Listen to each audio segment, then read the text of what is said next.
ప్రియమైన దేవుని బిడ్డలారా, నిర్గమకాండము 3వ అధ్యాయములో దేవుడు మోషేకు ప్రత్యక్షమైన విధానము, మాట్లాడిన విధానము వర్ణించుకుందాం. దేవుడు అనే పదము మానవులందరికీ పరిచయమైన పదమే. దేవుని గురించి ఒక్కొక్క మానవుడు ఒక్కొక్క రకంగా తలుస్తుంటాడు. నాకు నిన్న ఒక వాట్సాప్ వచ్చింది, మెసేజ్. ఆ మెసేజ్లో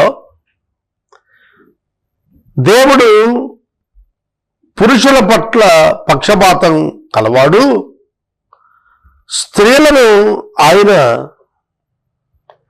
గౌరవించడు, లక్ష్య పెట్టడు అని చెప్పి ఇచ్చారు.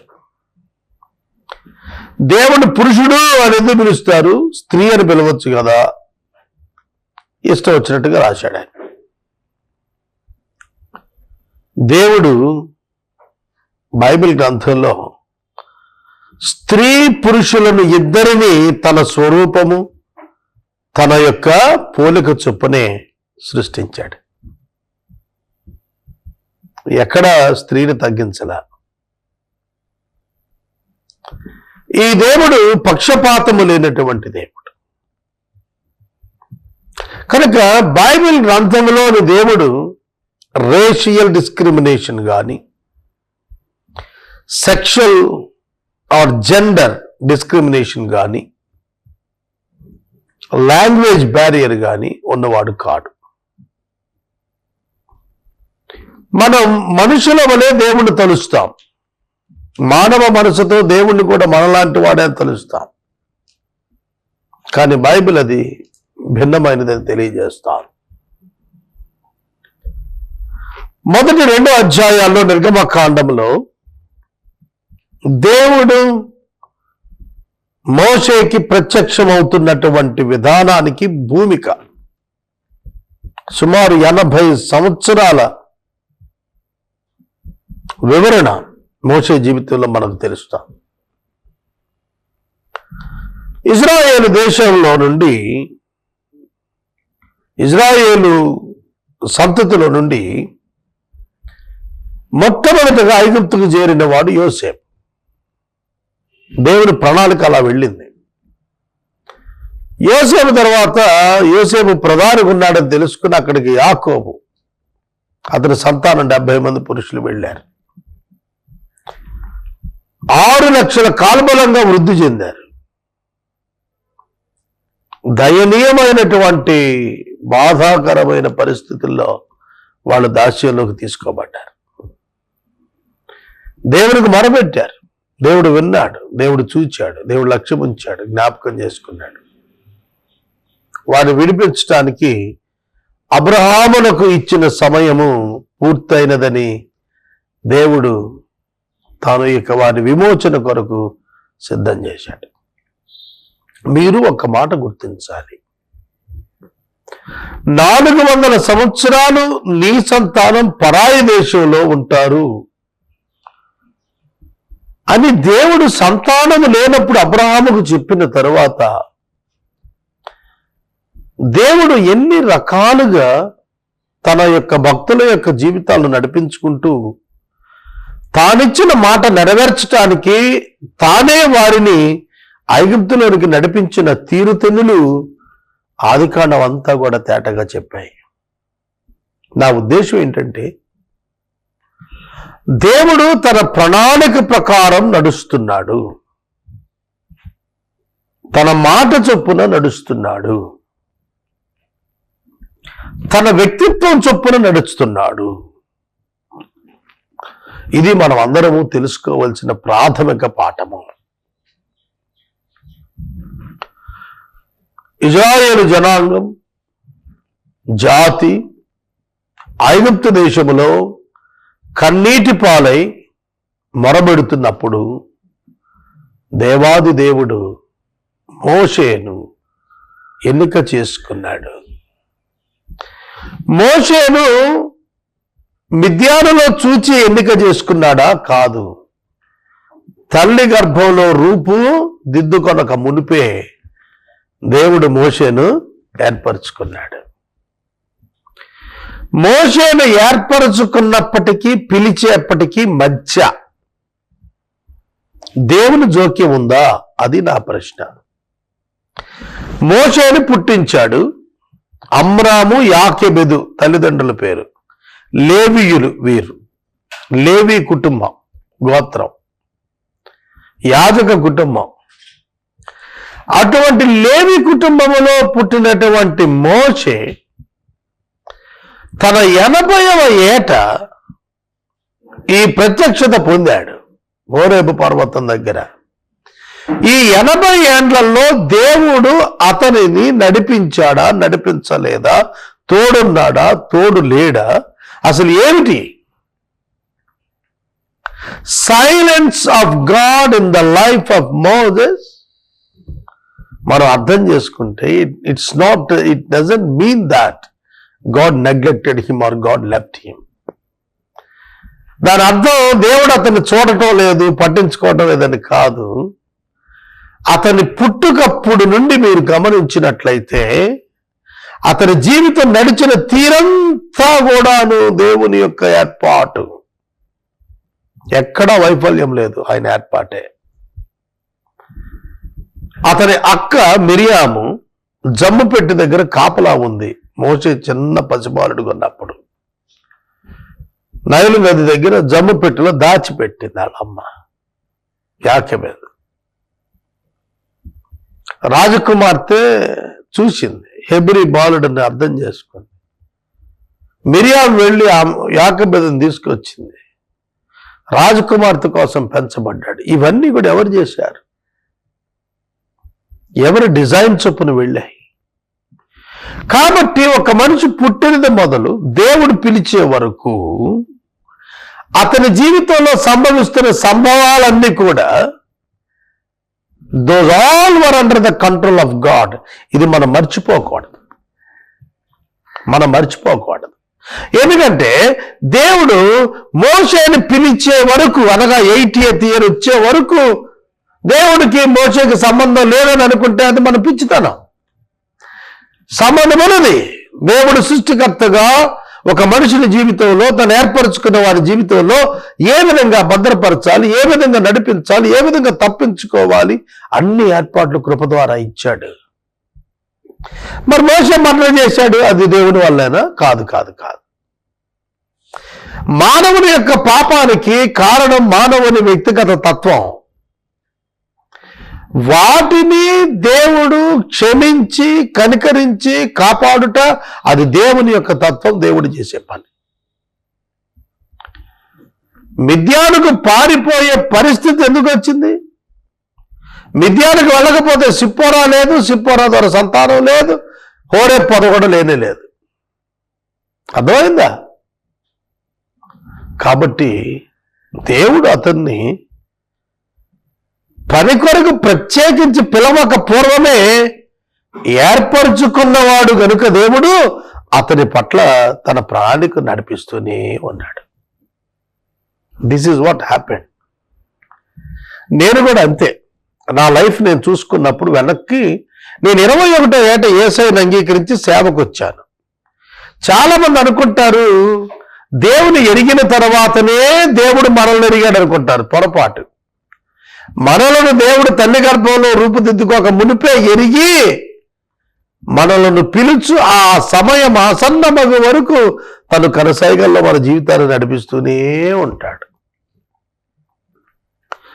దేవుని ఎందుకు నేను వచ్చుటకు నాకు 21వ ఏట నా అనుభవాన్ని, క్రీస్తునందు రక్షకునిగా స్వీకరించిన అనుభవానికి పూర్వమే నా బాల్యము నుండి నా జీవితం జ్ఞాపకం చేసుకున్నప్పుడు అనేక సంఘటనలలో ఆయన ప్రత్యక్షత, ఆయన సన్నిధి, ఆయన సహవాసము నేను అనుభవించగలిగాను.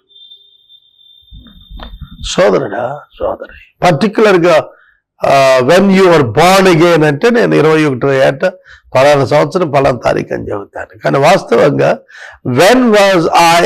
When I was in the mind of God, నేను ఎప్పటి నుంచి దేవుడి మైండ్లో ఉన్నాను అని అంటే జగదోత్పత్తి వేయబడక మునుపు. కాబట్టి ఎలక్షన్ ఆఫ్ గాడ్, దేవుని యొక్క ఎన్నికను గురించి మనం గుర్తెరిగినట్లయితే దేవుడు మోషేని ఎప్పుడో ఏర్పాటు చేసుకున్నాడు. ఇప్పుడు అతనికి సమయం వచ్చింది కనుక ప్రత్యక్షం అవుతున్నాడు. It is his turn to get the revelation of God. Wonderful. మీ జీవితంలో కూడా గుర్తుపెట్టుకోండి, దేవుని ప్రత్యక్షతలు మీకు అనుగ్రహించబడే వరకు you need to wait upon the Lord with the faith in him and with the patience. ఓపికతో కనిపెట్టుకొని కూర్చుని ఉండాలి. నేను ఎప్పుడు అనుకుంటాను, నా భవిష్యత్తు ఎన్ని మలుపులు తిరిగి ఎటు ముగుస్తుందో నాకు తెలియదు. లేకపోతే ఒక సాదా తిన్నటి గీతలాగా పోయి ఎండ్ అవుతుందో నాకు తెలియదు. నేనేమవుతాను, నేను ఎలా చేస్తాను, నేనేం కాబోతున్నాను, నాకెందుకు ఇట్లాంటి స్థితి ఇచ్చాడో నాకు తెలియదు. నేను మోసే జీవితం మీకు చెప్పాను కొన్ని దినాల క్రితం. ఐగుప్తులో పిహెచ్డి డాక్టరేట్ని తీసుకొచ్చి మిద్యానులో గొర్రెల కాపరం చేశాడు. సంబంధం లేని స్థితి. సోదరుడా, సోదరి, దేవుడు తన ప్రణాళిక చొప్పున ఇశ్రాయేలు జనాంగాన్ని రక్షించే సమయం ఆసన్నమైనప్పుడు మోషే భక్తుని జీవితంలో ఒక అద్భుత ఘట్టం ప్రారంభం కాబోతోంది. అది మోషేకు తెలియదు. మన జీవితాలు కూడా అంతే. మన జీవితాలు కూడా అంతే. కొందరి జీవితాల్లో అకస్మాత్తుగా ఉద్యోగాలు వచ్చేస్తాయి. కొందరి జీవితాలు అకస్మాత్తుగా వివాహాలు అవుతూ ఉంటాయి. అకస్మాత్ అనే పదం వాడాను నేను. ఊహించరు, ప్రయత్నించరు, అవి సంభవించేస్తుంటాయి. ఆ సంభవాల్లో జీవితాలు ఎన్నో మలుపులు తిరిగిపోతూ ఉంటాయి. నూతనంగా వివాహమైనటువంటి దంపతులు ఒక వాహనం మీద వెళుతుంటే, ఎంతో ప్రేమించి వివాహం చేసుకున్న వాళ్ళు సడన్ యాక్సిడెంట్, ఏదో ఒక అదుపు తప్పిన వాహనం కొట్టి భర్త చనిపోయాడు. ఆ భార్య బ్రతుకంతా కూడా అంధకారమయంగా అనిపిస్తుంది. We don't know why God allowed such conditions. ఎంతో దీర్ఘకాలం తర్వాత బిడ్డలు కలుగుతారు, సడన్ గా బిడ్డలు చనిపోవడం. We don't know why God allowed that. ఇవి మనకు అర్థం కాదు.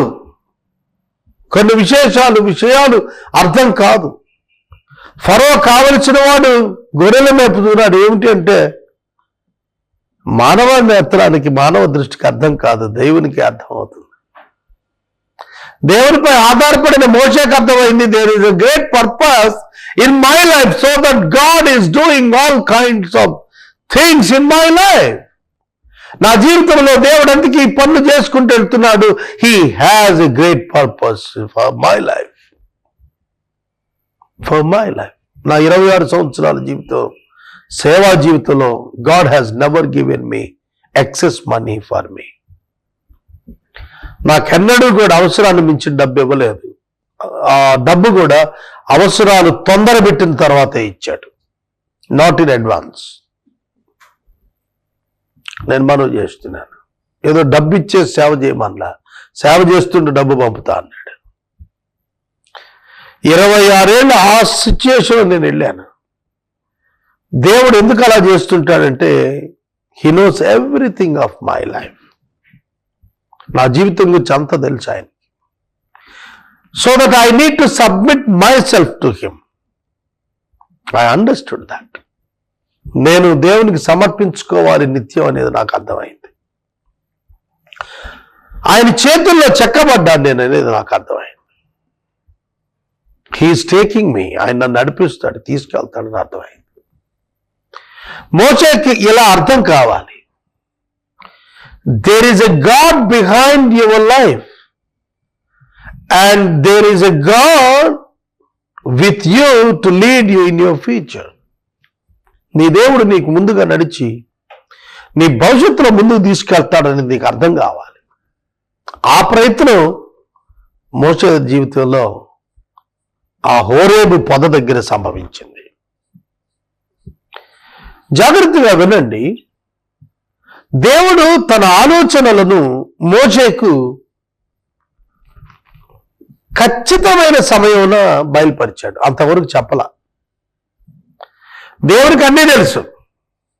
మోషే ఏమవుతాడో తెలుసు, ఎక్కడుంటాడో తెలుసు, ఎట్లా వెళ్తాడో తెలుసు, ఎవరిని పెళ్ళాడతాడో తెలుసు, ఎవరిని కంటాడో తెలుసు, ఎక్కడ ఉంటాడో తెలుసు. మరి ఎందుకు అతనికి చెప్పలేదు? చెప్పక్కర్లేదు. Whatever God wants to do in your life, there is no need for him to reveal it in before. నీకేదో ముందే చెప్పేసి చేయాలనేది ఏమి లేదు. ఆయన తన చిత్తానుకూలంగా కొన్ని చేసుకెళ్తా ఉంటాడు. అవి మనకు అర్థం కాదు. అర్థమైతే అనవసరంగా బెంబేలైపోతాం. విశ్వంలో ఏమేం మార్పులు వస్తాయో తెలిస్తే నీకు నిద్ర పడద్దా? నిద్ర పట్టదు. తెలిసినా ఒక కొత్త కారు కొనుక్కునేవాడికి అతని భవిష్యత్తు అంతా అందులో అర్థమైపోతే కొంటాడా? కొత్త కారు కొన్నాడు, వెళితే యాక్సిడెంట్ అవుద్ది, కాలు ఇరుగుద్ది అని తెలిస్తే కొంటాడా? So that God never reveal the future to the humanity or human being. మానవునికి ఎప్పుడు భవిష్యత్తు చెప్పలేదు. సమయం వచ్చినప్పుడు దేవుడు చెప్పాడు. ఇక్కడ కూడా ఇశ్రాయేలీయుల విమోచన సమయం వచ్చింది. అప్పటి వరకు దేవుడు మౌనంగా ఉన్నాడు. God is silent until his time comes. అమ్మా, నాతో నీకేమి పని, నా సమయం ఇంకా నువ్వు రాలేదు అని యేసు మరియతో చెప్పిన దాని అర్థం అదే. God has his own plan and own timetable. దేవునికి ప్రణాళిక ఉన్నది, కాల పరిమాణ పట్టిక ఉన్నది. కనుక ఆ టైం టేబుల్లో మూవ్ అవుతాడు దేవుడు. అయ్యాడు. ఇక్కడ మోషే మిద్యాను అరణ్యములో గొర్రెలు మేపుకుంటూ ఉండగా దేవుని పర్వతము అని పేరుగాంచిన హోరేబు నద్దకు వచ్చాడు. Horeb is nothing but Sinai. కనుక దానికి ఆ హోరేబు పర్వతానికి వచ్చినప్పుడు అక్కడ దేవుడు ఆ పర్వతం దగ్గర మోషేతో మాట్లాడటానికి ఇష్టపడ్డాడు. కనుక మోషేని పిలవాలి. పిలిచేటప్పటికి అర్థమైపోవాలి. The communication style of God is entirely different and unique. దేవుడు వర్తమానం ఇచ్చేటువంటి విధానం ఉన్నదే, అది మర్చిపోలేనటువంటిది, ప్రత్యేకమైనటువంటిది అయి ఉంటుంది. దేవుడు తానెవరో చెప్పాలి అనుకున్నప్పుడు తన ప్రత్యక్షత విధానాలు, తన పనితీరు మనుషుల ఎదుట మారు మాట్లాడకుండా చేస్తాడు, అర్థమయ్యేట్టుగా చేస్తాడు. అవిధేయుడైన యోనాకు దేవుడు ఎప్పుడు బాగా అర్థమయ్యాడు తెలుసా? తనను మత్స్యము మింగి నినివే ఒడ్డున కత్తినప్పుడు అర్థమైంది, దేవునికి వ్యతిరేకంగా నేనేం చేయలేను అని. పేతురుకు తాను ఎప్పుడు అర్థమయ్యాడో తెలుసా? దేవుడు ఎప్పుడు అర్థమయ్యాడో తెలుసా? యేసు దేవుడిని ఎప్పుడు తెలిసాడో తెలుసా? ఒక్క మాట చేత 2 దోణెల చేపలు అనుగ్రహించినప్పుడు వేరే మాట చెప్పకుండా అర్థమైపోయింది పేతురుకి ఆయన ప్రభు అని. మోషేకి ఎప్పుడు దేవుడు అనేది తెలుస్తుంది? ఒక ఎక్స్ట్రాడినరీ థింగ్ జరిగినప్పుడే. మనుషులకు మదిని లోతుగా నాటాలి అని అంటే ఏదో ఒక విచిత్రమైన సన్నివేశం జరగాలి. నేను అసలు దేవుని సేవకు రావటానికి బలమైన కారణం ఏంటంటే, దురాత్మల చేత పీడించబడుతూ మరణానికి వెళ్ళిన నన్ను ప్రభు స్వయంగా ప్రత్యక్షమై విడిపించాడు. ఆ సన్నివేశం నా లైఫ్లో నేను ఎన్నడూ మర్చిపోలేనిది, నేను తిరిగి వెనక్కి వెళ్ళలేనిది. లోకంలో వేరొక పనికి నేను పోలేకపోవటం కారణం అదే. దేవునితో నా కమిట్మెంట్, దేవా నేను నీ సేవ చేస్తాను. కనుక దేవుని యొక్క ప్రత్యక్షతలు మన జీవితాల్లో వెరీ డీప్లీ రూటెడ్, లోతైన విధంగా కనిపించేటట్లుగా దేవుడు ఏం చేస్తారంటే ఒక విచిత్రమైన సన్నివేశం ద్వారా నీతో పరిచయం చేసుకుంటాడు. దేవుడు మోషేతో మాట్లాడుతూ మొట్టమొదటి కనిపించినప్పుడు ఒక మహా అద్భుతం ఆవిష్కరించి మరీ కనిపించాడు. హోరేబు పర్వతము, దేవుని పర్వతం దగ్గర ఒక పొద నడిమిని అగ్ని జ్వాలలలో యెహోవా దూత అతనికి ప్రత్యక్షమాయెను. అతడు చూచినప్పుడు అగ్ని వలన ఆ పొద మండుచుండెను, గాని పొద కారిపోలేదు. అప్పుడు మోషే ఆ పొద ఎలా కారిపోలేదో నేను ఆ తట్టు వెళ్ళి ఈ గొప్ప వింత చూస్తాను అనుకున్నాడు. దానిని చూచుటకు అతడు ఆ తట్టుకు వచ్చుట యెహోవా చూచెను. దేవుడు ఆ పొద నడుమ నుండి మోషే మోషే అని అతని పిలిచెను. అందుకు అతడు చిత్తము ప్రభువా అనెను. ఇక్కడ యూదులు గాని మహమ్మదీయులైన వారు గాని యేసుక్రీస్తు దేవుడు అని ఒప్పుకొననటువంటి వారందరూ కూడా యేసుక్రీస్తే దేవుడు యెహోవా అని తెలుసుకోవటానికి ఈ సన్నివేశం ఉపయోగపడుతుంది. ఒకసారి ఆలోచించండి. ఈ సన్నివేశం ఉపయోగపడుతుంది, ఒకసారి ఆలోచించండి. ఆ పొద నడిమిని అగ్ని జ్వాలల మధ్య యెహోవా దూత ప్రత్యక్షమాయను. ఎవరు ప్రత్యక్షమయ్యారు? యెహోవా దూత అంటే ప్రీ ఇన్కార్నేటెడ్ జీసస్ క్రైస్ట్. శరీరధారి కాకపూర్వము పాత నిబంధనలో దేవుడు 44 పర్యాయములు సశరీరుడుగా ప్రత్యక్షమైన దాఖలాలున్నవి. వాటిల్లో ఇదొకటి. యెహోవా దూత ప్రత్యక్షమయ్యాడు. అగ్ని కనిపిస్తోంది తప్ప రూపం కనపడలా. అగ్ని దగదగదగ మండుతోంది, బగబగలాడుతోంది. పొద కారిపోవటం లేదు, అగ్ని మండిపోతోంది. ఆ దృశ్యమే కనబడుతుంది, కానీ యెహోవా దూత లోపల ఉన్నాడు. కనుక పొదలో అగ్ని కనబడుట దేవుని సాక్షాత్కారం. అందులో నుండి శబ్దం వెలుపటకొచ్చింది. అతడు పొద దగ్గరకు వచ్చుట యెహోవా చూచెను. ఎక్కడ? పరలోకం నుండే, పొదలో నుండే. పొదలో నుండి యెహోవా చూచెను. మరి యెహోవా చూచెను అన్నప్పుడు పొదలో ఎవరు? యెహోవా దూత అని రాయబడింది. దూత యెహోవాగా చెప్పబడుతున్నాడు. చూచెను. కనుక యేసుక్రీస్తే దేవుడు. మోషేకు కనబడిన వాడు యేసుక్రీస్తే అంటానికి ఈ వచనాలు మనకు ఆధారాన్ని తెలియజేస్తున్నాయి. ఆలోచించి గ్రహించాలి తప్ప రాళ్ళు పెట్టి కొట్టి చంపటం కాదు. ఇది ప్రత్యక్షత, అర్థం చేసుకోవాలి. యెహోవా దూత అంటే ఎవరు? అదే యాకోబుని గురించి కూడా హోషేయ 12:3 యెహోవా దూతని రాశాడు. ఆదికాండం 28 నరుడు అని రాశాడు.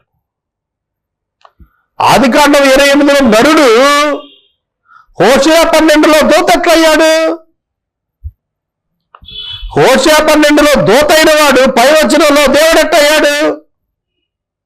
Simply incarnation, simply revelation of God. దేవుని యొక్క ప్రత్యక్షత, దేవుని యొక్క ప్రత్యక్షత. సోదరుడా, సోదరు, నేను ముగిస్తున్నాను. The God who appeared to Moses is nothing but Jesus Christ. Trust him, believe in him.